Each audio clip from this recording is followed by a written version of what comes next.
Di dalam hutan, kandang burung hantu sekolah Easton, Mas terus dipatuk oleh burung-burung di sana. Lance menganggap burung-burung itu membenci kelakuan Mas, padahal sebenarnya Mas tak pernah melakukan sesuatu yang salah pada mereka. Hingga tiba-tiba, sihir si Fils terdengar dari luar bangunan. Area tanah di kaki Mas berubah menjadi pusaran air yang mengelilinginya. Setelah semua pijakan berubah layaknya air, tubuh Mas tercelup di sana. Dia tenggelam. Saat Lance berusaha menolong temannya itu, sebuah senjata mengenai pipinya hingga berdarah. Lance menoleh ke arah dari mana lawan mereka menyerang. Ternyata, perbuatan itu berasal dari dua anggota Maja Lupus yang sebelumnya ingin mengumpulkan koin emas dari asrama lain. Penyihir berotot dengan bola mata aneh adalah orang yang menyerang Mas, sedangkan yang melempar seperti shuriken adalah penyihir satunya. Mereka mengucapkan salam pada asrama Adler untuk mengambil koin emas. Lance langsung tahu bahwa mereka pasti dari asrama Malang. Mereka berdua memperkenalkan diri sebagai taring ke-6 dan taring ke-7 di kelompok Maja Lupus. Tujuan mereka mengambil koin dari asrama Adler simple. Bagi Maja Lupus, tak seorang pun yang pantas menjadi visioner suci selain penyihir dari asrama Malang. Taring ke-6 membuat kesepakatan. Mereka akan bertarung untuk memperebutkan masing-masing koin emas yang mereka miliki. Di sisi lain, Mas meminta tolong. Dia tak bisa berenang. Hingga akhirnya, seluruh tubuh Mas tercelup ke dalam sihir milik Olore. Merasa lawannya sudah masuk ke dalam air dengan sihir sisak, seluruh tubuh Olore berubah menjadi hiu. Dia akan menuruti perkataan Mas untuk menolongnya. Perburuan pun dimulai. Olore masuk ke dalam air bertujuan melumpuhkan Mas. Sementara di permukaan tanah, tinggal Lance dan taring nomor 7. Mereka sudah bersiap menyerang satu sama lain. Namun seperti biasa, taring nomor 7 selalu berkata seolah-olah ucapannya adalah sesuatu yang besar. Dia menjelaskan bahwa dalam setiap pertarungan antara satu dengan yang lain, pasti selalu ada pihak yang menang dan pihak yang kalah. Lalu taring nomor 7 kembali menyerang dengan sihir shuriken. Piringan dis besar mengarah pada Lance tapi berhasil dihindari. Sialan, dia merusak konsentrasiku dengan mengatakan sesuatu yang sudah jelas. Seakan-akan itu pernyataan yang menggembarkan. Aku harus mengabaikan perkataannya. Sihir milik lawan cuma bisa mengendalikan dis besar itu. Aku akan menghancurkannya dengan sihir gravitasi, pikir Lance. Namun, saat ingin mengeluarkan sihir graviole, dua ekor burung hantu berada di dekat lawan. Lance membatalkan sihir gravitasinya. Dia merasa tak bisa menyerang mereka. Namun, jika tak bisa fokus dalam pertarungan, maka dia akan kalah. Lance kembali mengambil ancang-ancang, mengeluarkan sihir gravitasi untuk menyerang lawan. Dia tak boleh memikirkan yang lain, seperti burung hantu.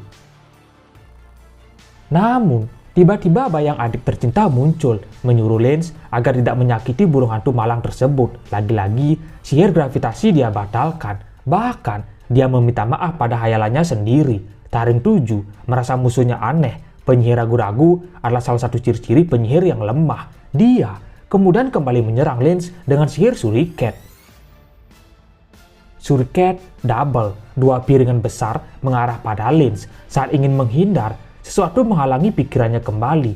Di belakang ada burung hantu. Jika dia menghindar, pasti burung hantu itu akan terkena serangan. Tak ada pilihan lain.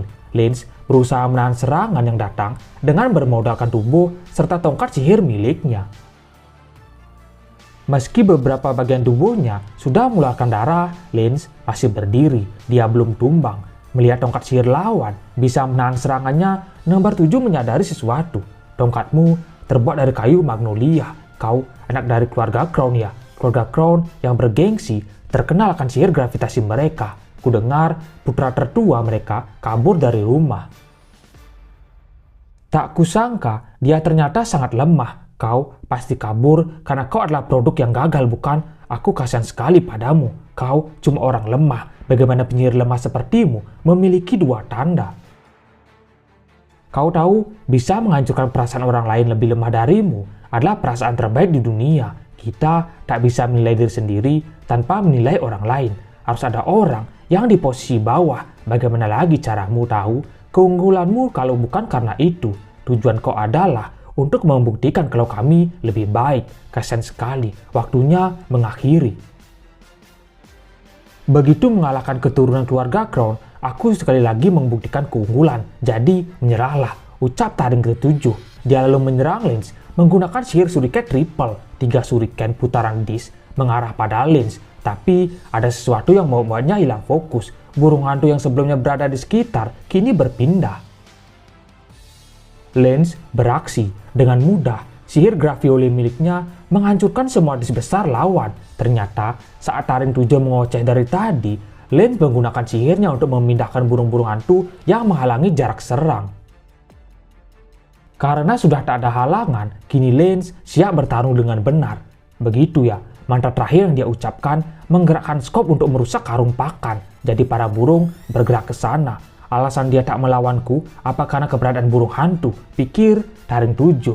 Dia merasa diejek karena hal sepele macam itu. Serangan kembali dilancarkan. Kini taring 7 menggunakan sihir Shuriken raksasa. Ini adalah serangan terbesar miliknya. Namun, dengan sihir Gravioli, tak hanya Shuriken raksasa itu saja yang hancur. Tubuh taring 7 juga tergeletak. Dia tak bisa menahan bobot gravitasi milik Lance pada tubuhnya sendiri. Dia bingung, padahal sama-sama pengguna sihir garis ganda. Tapi, kenapa kekuatan sihir mereka berdua terlalu jauh? Sepertinya kau bertarung untuk membuktikan kalau kau lebih baik daripada yang lain. Aku berbeda. Aku bertarung demi adikku, biar kau beritahu sesuatu yang penting. Tukang bully, tukang rundung, penyihir sombong sepertimu sama sekali tak punya kesempatan melawan seseorang yang bertarung untuk menyelamatkan adiknya. Di asrama berbeda, tepatnya asrama Orca, salah satu anggota Magia Lupus, penyihir bertopeng, mencari Rhodes Ames. Rhodes, yang dikenal sebagai Master Magma asrama Orca, memiliki 1 koin emas. Pertarungan perebutan koin tak terelakkan. Namun singkat cerita, penyihir bertopeng menggunakan pedang besar, berhasil mengalahkan Rhodes, lalu mengambil koin emas miliknya. Kini hanya emas seorang saja yang tersisa. Penyihir bertopeng sebelum datang mendengar rumor tentang Rhodes adalah seorang petarung, hal yang jarang bagi penyihir dari asrama Orca. Tapi, sepertinya rumor tersebut bagi penyihir bertopeng hanyalah hal yang dibesar-besarkan. Dia mengalahkan orang yang dijuluki petarung dengan mudah. Rhodes terlihat pingsan tersender di tembok tak sadarkan diri. Penyihir bertopeng bergerak ke tempat selanjutnya. Kembali ke kandang burung hantu. Mas sebelumnya telah sepenuhnya tenggelam. Olore yang berubah menjadi hiu masuk ke dalam air, berniat menyerang Mas di sana. Dengan giginya yang tajam, taring 6 siap menghancurkan mangsanya. Namun, saat melihat area sekitar dalam sihirnya di dalam air, Olore tak melihat siapapun. Bahkan, ia merasakan ada sesuatu melintas di sekitarnya.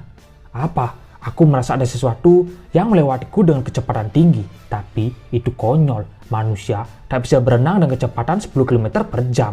Aku pasti cuma membayangkannya. Namun, aku tak melihat si kepala jamur di sini. Di mana dia? Pikir Olore kebingungan. Ternyata, sesuatu yang terus lewat di dalam air hingga membuat Olore terkena serangan adalah Mas. Mas bergerak begitu cepat, sampai-sampai Olore tak bisa melihat pergerakan lawannya itu dengan cepat. Mustahil, waktu membacakan mantra, aku ingat dia bilang tidak bisa berenang. Tapi, kenapa dia akan berenang lebih cepat dariku? Pikir Olore. Ternyata, Mas melawan rasa takut akan tenggelam. Dengan sekejap, dia belajar berenang secara tiba-tiba. Tak lupa, karena perbuatan Olore, Mas malah berterima kasih. Berkat Olore lah, akhirnya kini dia bisa berenang.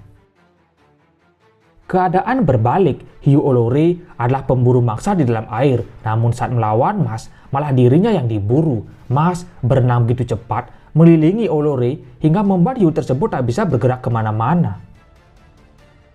Merasa tak ada pilihan lain, Olore akan sangat serius kali ini. Dia mengeluarkan sihir bernama Sisak Evolution. Tubuhnya kembali berevolusi, giginya semakin tajam, matanya semakin terang, dan sekujur tubuh Olore mengeluarkan urat-urat kekuatan. Tapi, hanya dengan sekali pukul di bagian perutnya, Olore si taring 6, Magia Lapus tumbang. Lance dan Mas berhasil mengalahkan musuh mereka. Kita bisa mengatasinya. Jadi, inikah kekuatan dari orang ke-6 dan ke-7 mereka?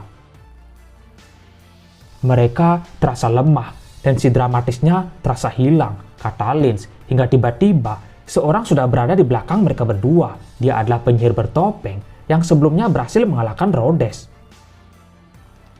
Ya ampun, apa kekuatan kami diejek? Aku jadi merasa terluka, ucap penyihir bertopeng. Dengan kecepatan kilat, dia sudah berada di depan teman-temannya yang tergeletak di tanah. Mas dan Lynch tak bisa bereaksi melihat kecepatan gerakan penyihir bertopeng. Dengan tatapan seriusnya, sembari memegangi topeng, penyihir itu meminta agar Mas dan Lynch menarik kata-kata mereka yang menyebut kekuatan kelompok magia lupus lemah. Tentu saja Lynch tak tinggal diam. Dia menatap balik ke arah penyihir bertopeng. Kemudian, Lynch melancarkan sihir gravitasi untuk menyerang. Namun anehnya, itu tak bekerja. Penyihir bertopeng masih berdiri tegak tanpa merasakan tekanan apapun. Lynch bingung dengan apa yang terjadi. Kenapa sihirnya tak bisa bekerja? Atau jangan-jangan dirinya sekarang sedang tak bisa melakukan sihir. Mas masih mengambil ancang-ancang. Penyihir bertopeng menyuruh Mas dan Lynch untuk tenang. Kedatangannya kemari bukanlah untuk bertarung, melainkan menjemput si taring 6 dan 7. Mas tak mendengarkan. Dia langsung berada di depan penyihir bertopeng, bersiap memukul lawannya tersebut. Dari postur tubuhnya, Mas tahu kalau penyihir di depannya sedang mengincar darah. Namun, pukulan Mas meleset. Penyihir bertopeng sudah berada di posisi yang berbeda. Kecepatannya membuat Mas sedikit kaget. Lynch menduga musuhnya kali ini pengguna sihir teleportasi, tapi dia belum pernah melihat sihir semacam itu. Kedua tubuh taring 6 dan 7 juga menghilang. Ternyata, penyihir bertopeng memasukkan mereka ke dalam botol sihir. Maaf, sudah membuat kalian merasa terancam. Aku cuma penasaran. Aku di sini memang cuma ingin menjemput teman-temanku. Tapi jangan khawatir, kita pasti akan segera bertemu. Selamat siang, kata penyihir bertopeng, lalu pergi meninggalkan kandang burung hantu. Mas dan Lynch memasang muka serius. Kekuatan lawannya barusan membuat Lynch menarik kata-katanya tadi tentang kekuatan lemah anggota magia lupus. Kutarik kata-kataku barusan, kurasa menghancurkan mereka memang akan terasa layak, kata Lynch bersemangat. Mas hanya diam di dalam hutan. Saat ingin kembali ke markasnya, penyihir bertopeng merasa ada hal yang menarik. Dia merasa terharu setelah mendapatkan sebuah serangan kecepatan tanpa sihir sama sekali. Serangan yang dia maksud adalah gerakan tiba-tiba Mas. Serangan itu kecepatan seperti itu, berarti dia sama sepertiku, gumam penyihir bertopeng.